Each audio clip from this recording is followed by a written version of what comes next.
প্রিয় দর্শক বন্ধুরা, একেবারে অক্টোবর মাসের শুরুতেই আপার প্রাইমারি থেকে কাউন্সেলিংয়ের পূর্বে উঠে আসছে বিশেষ জরুরি কিছু আর্জেন্ট আপডেট। একাধিক টপিক থাকছে, ফেজ বাই ফেজে সবটাই কিন্তু আলোচনার মধ্যে আসবে। কার্যত কাউন্সেলিং প্রক্রিয়াকে এবারে ঢেলে সাজাতে চাইছে West Bengal central school service commission. এ বিষয়ে একাধিক পদক্ষেপ ইতিমধ্যেই কিন্তু গ্রহণ করা হচ্ছে, যেমনটা জানা যাচ্ছে। পাশাপাশি উঠে আসছে এই সংক্রান্ত বিষয়ে ফার্স্ট ফেজ কাউন্সেলিং যে 6 দফায় হতে চলেছে তা শেষ কবে, সেকেন্ড কাউন্সেলিংয়ের যে ধারাবাহিকতা তা কবে থেকে শুরু হতে পারে, রিকমেন্ডেশন লেটার সংক্রান্ত গুরুত্বপূর্ণ খবর এবং অর্ডার সংক্রান্ত গুরুত্বপূর্ণ কিছু খবর আপডেট থাকছে। অর্থাৎ 3 থেকে 4টি মতো গুরুত্বপূর্ণ খবর এই ভিডিওর মধ্যে আলোচনা করছি। একাধিক বিস্তারিত তথ্য থাকছে, অবশ্যই সবটা শেষ পর্যন্ত ওয়াচ করবেন। আর্জেন্ট ভিত্তিতে এই ভিডিওটা আপনাদের জন্য ক্রিয়েট করা। ভিডিওটিকে অবশ্যই শেষ পর্যন্ত ওয়াচ করবেন, চ্যানেলটিকে অতি অবশ্যই সাবস্ক্রাইব করে নিয়ে সঙ্গে থাকবেন।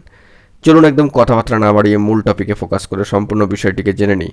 কার্যত কাউন্সেলিং প্রক্রিয়াকে এবারে ঢেলে সাজাতে চাইছে West Bengal central school service commission এবং সেই নিরিখে গুরুত্বপূর্ণ কিছু পদক্ষেপ তারা কিন্তু গ্রহণ করতে চলেছেন, এমনটাই জানা যাচ্ছে এবং বিস্তারিত তথ্য কিন্তু উঠে আসছে। তো এই সংক্রান্ত বিষয়ে অবশ্যই কৃতজ্ঞতা জ্ঞাপন করতে হয় all Bengal upper primary teachers অ্যাসোসিয়েশনকে। All Bengal upper primary teachers অ্যাসোসিয়েশনের যে উদ্যোগ বা ভূমিকা, সম্মানীয় চেয়ারম্যান সাহেবের সাথে সময় করে তারা সাক্ষাৎকার করে কিন্তু যাবতীয় বিস্তারিত আলোচনা করেছেন। তো সেই নিরিখে গুরুত্বপূর্ণ বার্তা উঠে আসছে, তাদেরকে অবশ্যই কিন্তু কৃতজ্ঞতা এবং ধন্যবাদ জানাতেই হচ্ছে। তো আসুন আমরা জেনে নিই এই মুহূর্তে দাঁড়িয়ে West Bengal central school service commission counselling প্রক্রিয়াকে কার্যত ঢেলে সাজাতে চলেছে। তারা কিন্তু এই নভেম্বর মাসটা অত্যন্ত ইম্পর্টেন্ট, নভেম্বর মাসটাকে কিন্তু অত্যন্ত টার্গেট করছেন। এটা একটা টার্নিং পয়েন্ট হয়ে যেতে পারে কাউন্সেলিংয়ের ক্ষেত্রে।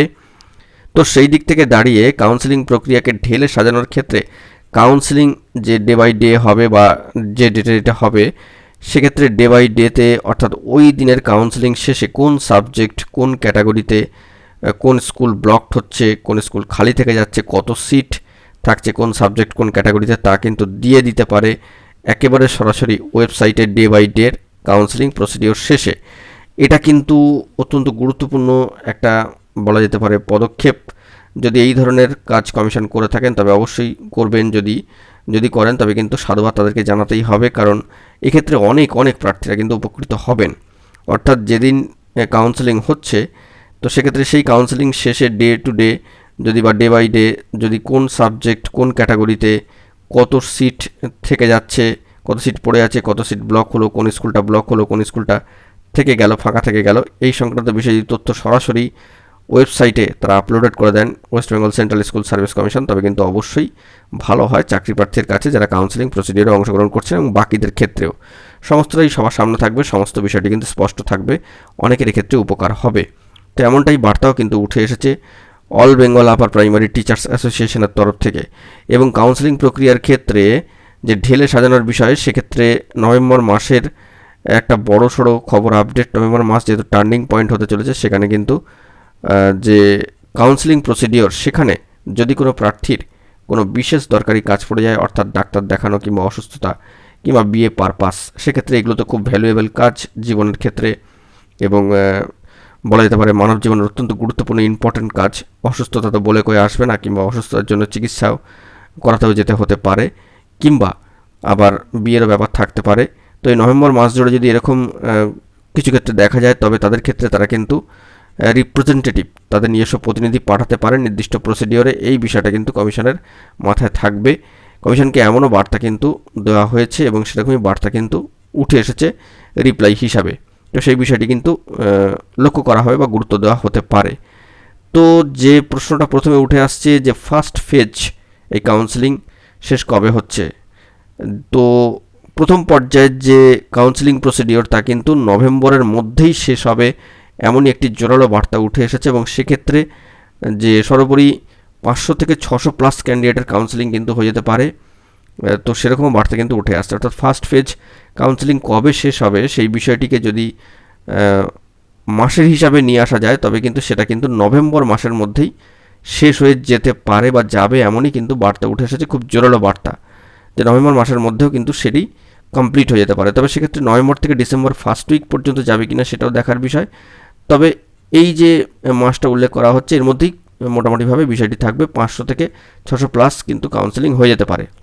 তো এটা একটা ব্যাপার। সেকেন্ড কাউন্সেলিং কবে শুরু হতে পারে, অর্থাৎ দ্বিতীয় ফেজের সেকেন্ড কাউন্সেলিংটি হচ্ছে যত তাড়াতাড়ি সম্ভব, যত দ্রুততার সাথে কিন্তু সম্পন্ন করা হবে, অর্থাৎ যত দ্রুত ফার্স্ট ফেজ কাউন্সেলিং শেষ হয়ে যাবে তারপরে আরও দ্রুত কিন্তু সেকেন্ড কাউন্সেলিং প্রসিডিওর শুরু হয়ে যাবে, এমনটাই কিন্তু বার্তা উঠে এসেছে এই মুহূর্তে দাঁড়িয়ে। এর পরবর্তী ক্ষেত্রে একটা প্রশ্ন উঠে আসছে যে রিকমেন্ডেশন লেটার কবে পাবেন বা কিভাবে পাবেন বা কোন ক্ষেত্রে সেই সময়টা কতটা কি লাগতে পারে।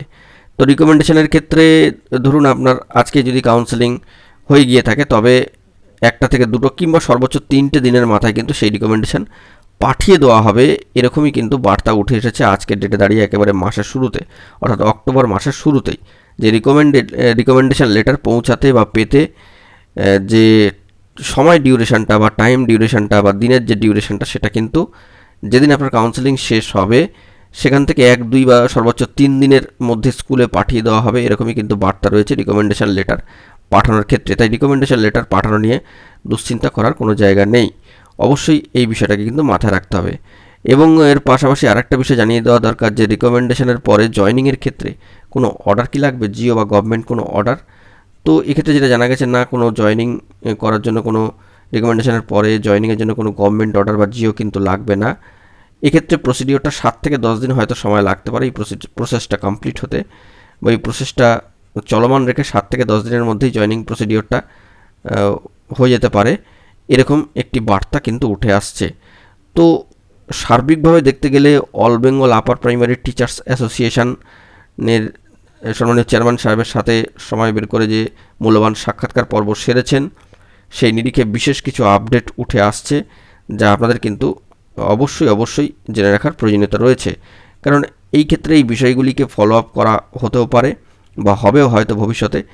তো সেভাবে যদি কার্যক্রম এগোতে থাকে এবং যেহেতু West Bengal central school service commission এই মুহূর্তে দাঁড়িয়ে নিয়োগের বিষয়ে যথেষ্ট গুরুত্বপূর্ণ ভূমিকা তারা পালন করছেন এবং নিয়োগের ক্ষেত্রে তারা কিন্তু যথেষ্ট ভালো বার্তা দিচ্ছেন। তো সেই অনুযায়ী শিডিউল অনুযায়ী খুব তাড়াতাড়ি কাউন্সেলিং প্রসিডিওর শুরু হয়ে যাচ্ছে, আপনারা সেটি লক্ষ্য করতে পাচ্ছেন। ইতিমধ্যে স্কুল লিস্ট কিন্তু চলে এসেছে এবং ইন্টিমেশন লেটার ডাউনলোডের লিঙ্কও কিন্তু চলে এসেছে, এই বিষয়ে ভিডিও প্রোভাইড করেছি। তো অবশ্যই রিকমেন্ডেশন পাঠিয়ে দেওয়ার পরে জয়নিংয়ের ক্ষেত্রে কোনো জিও বা গভর্নমেন্ট অর্ডার কিন্তু লাগবে না। এক্ষেত্রে পথ কিছুটা হয়তো মসৃণ বা অবশ্যই সাবলীল বা সুষ্ঠুভাবে এই কাজটি সম্পন্ন হবে, এমনটাই কিন্তু আমরা আশা করছি। তো যাবতীয় প্রসিডিউরগুলো সুষ্ঠুভাবে সম্পন্ন হোক, এই সংক্রান্ত বিষয়ে আপাতত এই খবরটাই উঠে আসলো এবং সর্বোপরি বলা যেতে পারে যে আগামী দিনে কাউন্সেলিং প্রসিডিওরকে স্কুল সার্ভিস কমিশন খুব ভালোভাবে ঢেলে সাজাচ্ছে যাবতীয় বিষয়গুলিকে মাথায় রেখে। তো দেখা যাক পরবর্তী ক্ষেত্রে এই সংক্রান্ত বিষয়ে কী খবর আপডেট উঠে আসে। এখন যতটুকু তথ্য সংগ্রহ করতে পারলাম সবটাই কিন্তু তুলে ধরলাম। বন্ধুরা, এখন এই পর্যন্তই। গুরুত্বপূর্ণ আপডেটগুলি পাওয়ার জন্য অতি অবশ্যই চ্যানেলটিকে সাবস্ক্রাইব করে নিয়ে সঙ্গে থাকুন। ধন্যবাদ।